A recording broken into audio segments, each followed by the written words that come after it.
تجزیہ کار اطہر کاظمی صاحب. اطہر صاحب very good morning to you. یہ ذرا فرمائیے گا کہ اصل میں جو اجلاس ہو رہا ہے وہ یہ ہو رہا ہے کہ ججز کی تعداد بڑھائی جائے. اچھا, اس کا تذکرہ پہلے بھی ہوا تھا جب یہ آئینی ترمیم آئی بھی نہیں تھی. وہ پرائیویٹ ممبر والا جب معاملہ آیا تھا, وہ ایک بل پیش کیا گیا تھا, اس وقت بھی یہ تھا کہ تعداد بڑھائی جائے گی. تو اس میں آپ کی نظر میں کیا چیز رکاوٹ ہو سکتی ہے؟ بظاہر تو صحیح ڈیسیجن لگتا ہے اگر ہو کہ کیسز بھی زیادہ ہیں, 60,000 کے کیسز تقریباً تو سپریم کورٹ میں ہی ہیں.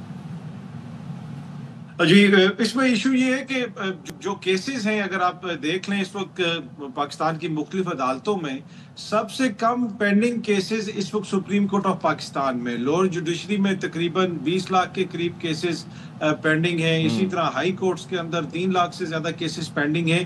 تو اگر حکومت اتنی سنجیدہ ہے کہ کیسز کی تعداد کم کرنی ہے اور جو پینڈنگ کیسز ہیں ان کو جلدی ختم کرنا ہے, تو نیچے کیا کر رہے ہیں؟ نیچے تو کچھ نہیں ہو رہا. تو تاثر یہ ملتا ہے کہ حکومت یہ چاہتی ہے کہ جو سب سے ملک کی بڑی عدالت ہے وہاں پہ اس قسم کے صورتحال ہو جہاں سے وہ تطہیر کا عمل اوپر سے شروع کر رہے ہیں. وہ کہہ رہے ہیں کہ سب سے پہلے ہم نے اوپر فکس کرنا ہے, پھر آہستہ اس کا ٹرکل ڈاؤن ایفیکٹ ہوگا. یہ حکومت کہہ سکتی ہے, لیکن پہلے حکومت کو یاد نہیں آیا. جو ہی حکومت کے خلاف 12 جولائی کا ایک فیصلہ ہوا, اس کے بعد حکومت کو یہ اندازہ ہوا کہ اب جو میجورٹی ججز ہیں ان کی جانب سے شاید ہمارے حق میں فیصلہ نہیں آیا, تو لہٰذا اب ہم نے نئے ججز لے کے آنے ہیں, نئی ترمیم لے کے آنی ہے. پریکٹس اینڈ پروسیجر کمیٹی کا جو ایکٹ تھا اس میں آرڈیننس کے ذریعے ترمیم کرنی ہے. تو بالکل واضح ہے اس وقت جو حکومت کرنا چاہ رہی ہے بنیادی طور پہ وہ یہ کوشش کر رہی ہے کہ کافی حد تک عدلیہ کو کنٹرول کیا جائے, اور یہ وہ بڑا اعتراض ہے جو سب حکومت پہ کر رہے ہیں. اور اطہر, سب سے بیسک اور بنیادی پوائنٹ جو تھا جو ہم نے 26ویں آئینی ترمیم میں دیکھا وہ تھا آئینی عدالت کا قیام اور آئینی بینچز کس طرح بنیں گے اور کون اس میں شامل ہوگا. ابھی تک اس میں کیا پروگریس ہوئی ہے؟ کیونکہ اگر دیکھا جائے تو اس میں ایک مسئلہ یہ آ گیا تھا کہ جی جس کمیٹی نے طے کرنا ہے کہ کون ججز بنیں گے, کون جج ہوگا, اس میں سربراہ کا ہونا ضروری ہے آئینی جج کا, تو وہ تو اس میں مسنگ ہے. جب تک وہ بنیں گے نہیں تو کیسے آئینی سربراہ اس میں ہو سکتے ہیں؟ تو اب اس ایکٹ میں یہ چیز لائی جائے گی جس کے تحت یہ طے کیا جائے گا کہ آئینی بینچ کے سربراہ کو ججز کمیٹی میں شامل کیا جائے گا. تو آپ سمجھتے ہیں کہ جو فلا رہ گیا 26ویں ترمیم میں وہ ایکٹ سے پورا کیا جا سکتا ہے؟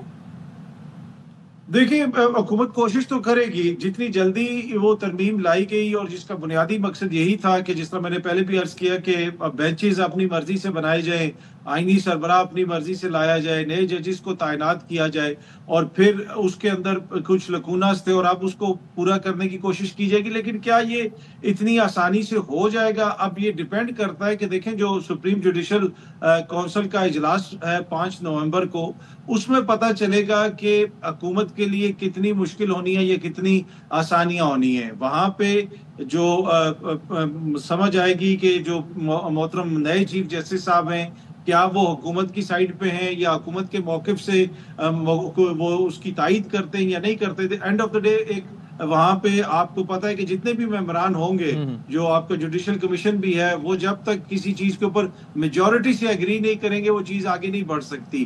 تو ابھی تک تو یہی لگ رہا ہے. لیکن ایک چیز اطہر یہ بھی ہے اس کے اندر کہ یہ بڑی انٹرسٹنگ سچویشن ہوگی ان دا جوڈیشل کمیشن, بیکاز اس کے اندر ممبرز جو ہوں گے ان کا ظاہر سامنا ان لوگوں سے ہوگا جو جیورسٹس ہیں, یعنی کہ اگر اس کے اندر بار کونسل کے نمائندے بھی ہیں, اٹارنی جنرل صاحب بھی ہیں, باقی جو لوگ ہیں یا جج صاحبان ہیں ہمارے, وہ قانون سے ظاہر ہے کہ ایکسپرٹس ہیں, اور جو ہمارے پولیٹیشینز ہیں ان کے اندر ظاہر ہے کہ وہ ایکسپرٹیز وغیرہ اس لحاظ سے میرے خیال میں نہیں ہوں گی جو وہاں پر ہیں. تو انٹرسٹنگ سچویشن ہوگی بڑی. جی بالکل, دیکھیں نا سیاسی بنیادوں پہ ہوگا. آپ اس جوڈیشل کمیشن کے اندر فاروق ایچ نائک صاحب بھی ہیں, عمر ایوب صاحب بھی ہیں, دونوں طرف کی جماعتوں کے لوگ ہیں.